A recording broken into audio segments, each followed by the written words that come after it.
Halo, Assalamualaikum warahmatullahi wabarakatuh. Kembali lagi di channel K2 Reaction. Terima kasih sudah menonton dan mengklik video ini. Kali ini masih pembahasannya seputaran Jokowi, di mana para booster, para pengikut, dan para pemuja Jokowi berusaha semaksimal mungkin untuk memulihkan nama Jokowi setelah dia dimasukkan dalam daftar tokoh terkorup di dunia oleh OCC-RP, dan hal itu dianggap negatif oleh pendukungnya sehingga mereka berupaya dengan segala cara di dalam negeri untuk memulihkan nama baik dari Pak Jokowi.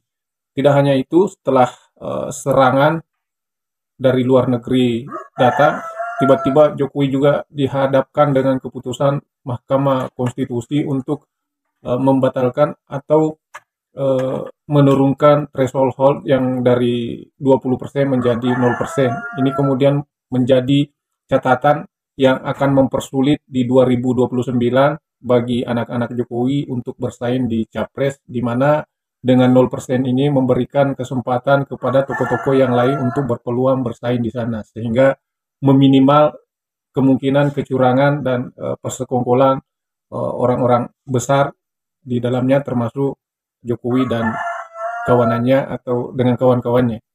Nah, bagaimanakah hal ini dalam pandangan Hersebuno Arif dan Rocky Gerung? Mari kita melihat perbincangan dari Hersebuno Arif dan Rocky Gerung mengenai hal ini. Berikut videonya. Halo, apa kabar? Kembali berjumpa dengan saya, Hirsu Arif, bersama dengan Bung Rocky Gerung dari Rocky Gerung Official Forum News Network. Bung Rocky, tampaknya para pemuja Jokowi atau netizen menyebutnya sebagai ternaknya Mulyono itu masih mencoba berbagai cara dan mencari-cari argumen untuk memulihkan citra diri dari Jokowi setelah dia dinobatkan sebagai pemimpin terkorup di dunia. Tapi upaya mereka seperti menegakkan benang basah, karena seperti itulah citra Jokowi di mata dunia yang nggak cukup bisa dihapus dengan cuitan para buzzer gitu ya, dengan rame-ramenya para buzzer membuli tokoh-tokoh kritis di dalam negeri. Pemujaan selalu ada batasnya tuh. Memuji masih boleh lah, tapi memuja akhirnya tersusul oleh fakta. Begitulah nasib dari para lembaga survei, para buzzer, para ternak Mulyono. Sekali lagi istilah ternak beredar terus di media massa tuh. Jadi sekarang pertanyaannya mau ngapain para pemuja itu? Seluruh keahlian untuk memanipulasi melalui survei 82%, 90% masih mengelolkan Jokowi dibatalkan oleh sistem internasional. Ya itu karena sistem internasional memusuhi Indonesia.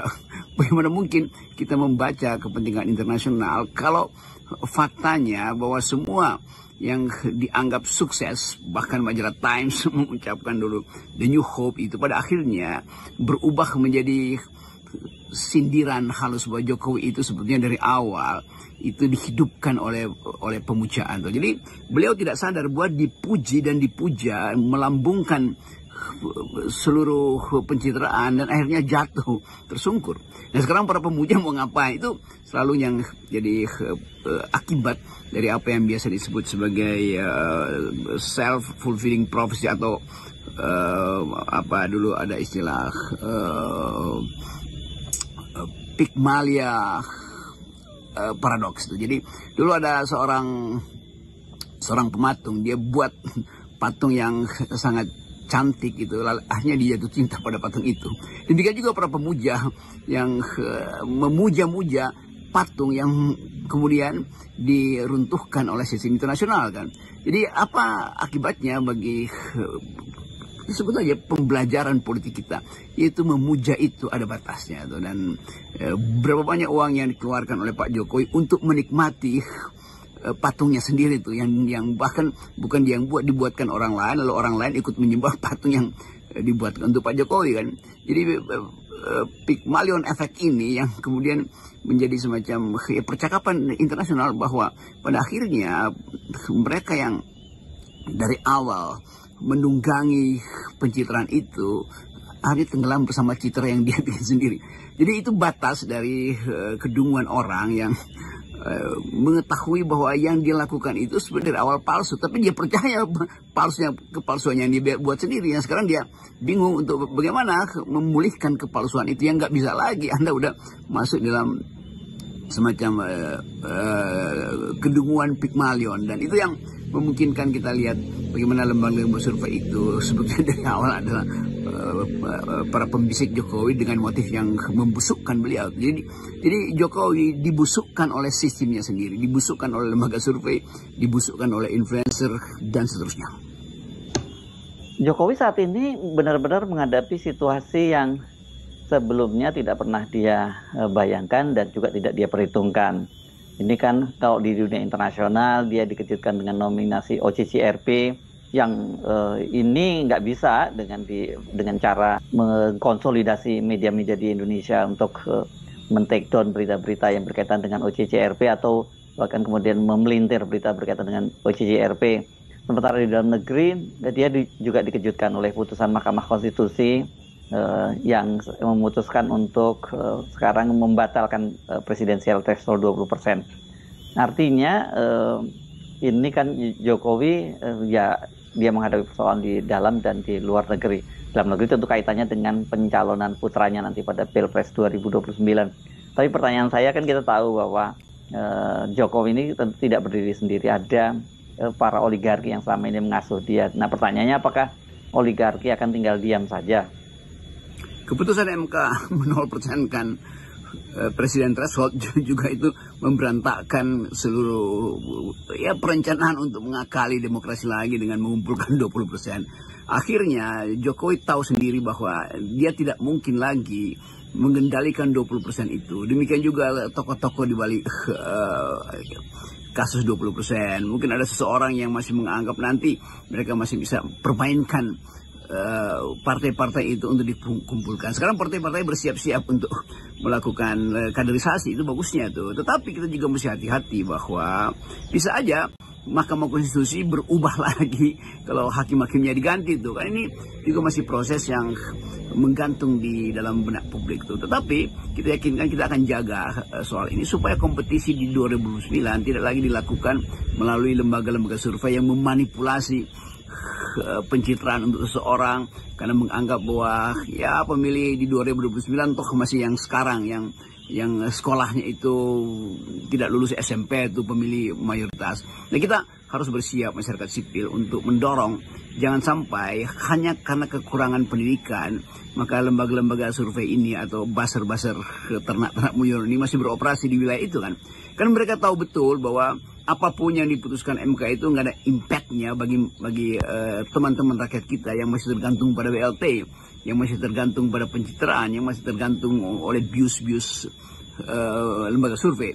Jadi tetap perkuat demokrasi dengan memperkuat semacam civic bargain yang memungkinkan masyarakat sipil itu mengendalikan isu, bukan dikendalikan oleh buzzer-buzzer yang sedang bersiap untuk beternak atau diternakkan kembali oleh dinasti Mulyono. Kan itu yang harusnya kita curiga itu, bahwa memang pada akhirnya peristiwa OCCRP, peristiwa 0% ini semacam keputusan sejarah bahwa era Jokowi itu udah betul-betul selesai atau punah. Tetapi dia masih bisa menggeliat tuh. Dan permintaan kita tentu adalah pada Presiden Prabowo untuk memperhatikan sinyal-sinyal yang memungkinkan ada operasi bahkan di dalam kabinet sendiri yang sangat membahayakan stabilitas nasional, tiba-tiba dimunculkan dengan backup oligarki. Bagi oligarki itu siapapun yang memungkinkan mereka menunggangi itu tidak ada soal kan.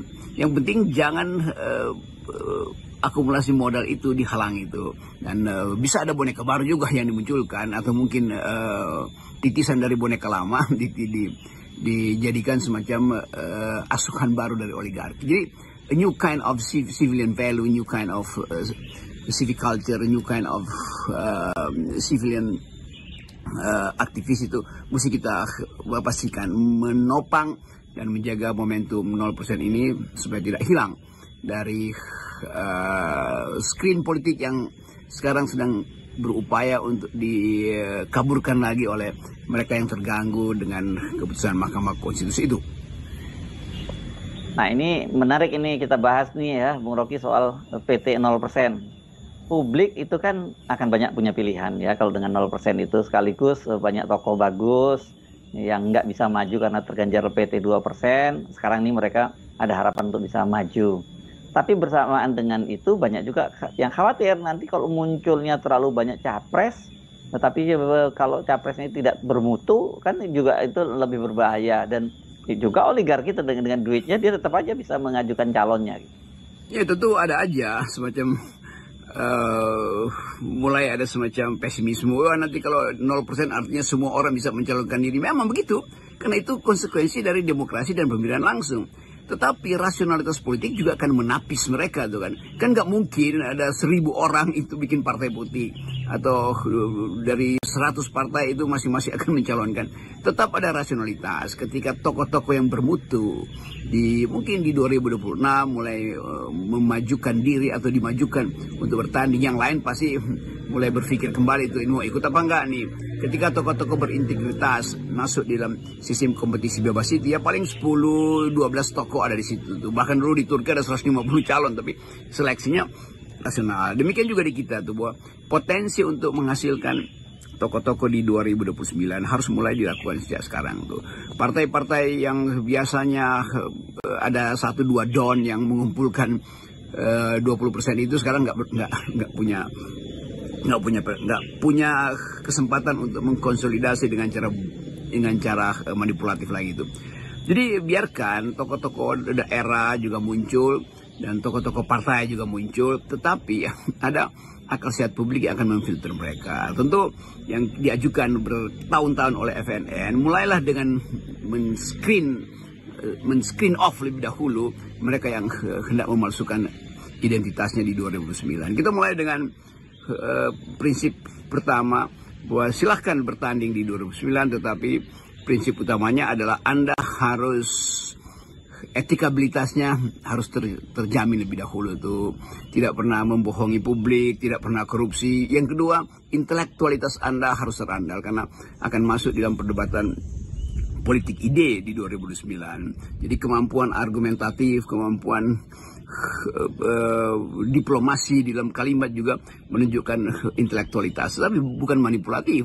Jadi kemampuan masyarakat untuk menilai akhirnya akan diandalkan pada kesepakatan kita bahwa setelah moralitas atau etikabilitas difilter, maka ada filter kedua, itu intelektualitas.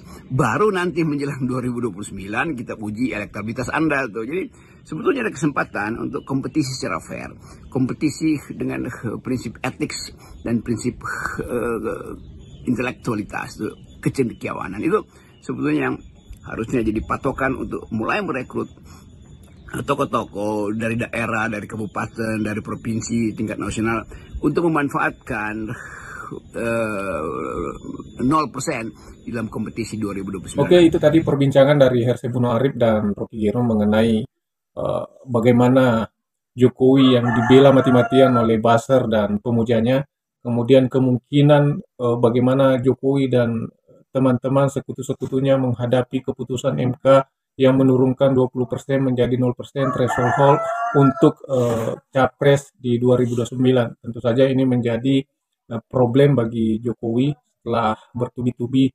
dihajar oleh berbagai masalah setelah beliau lengser dari jabatan presiden. Ini akan menjadi ujian yang berat bagi Jokowi. Oke, teman-teman penonton, jika kalian punya pendapat, komentar tentang ini, silahkan tuliskan komentar dan pendapat kalian di kolom komentar.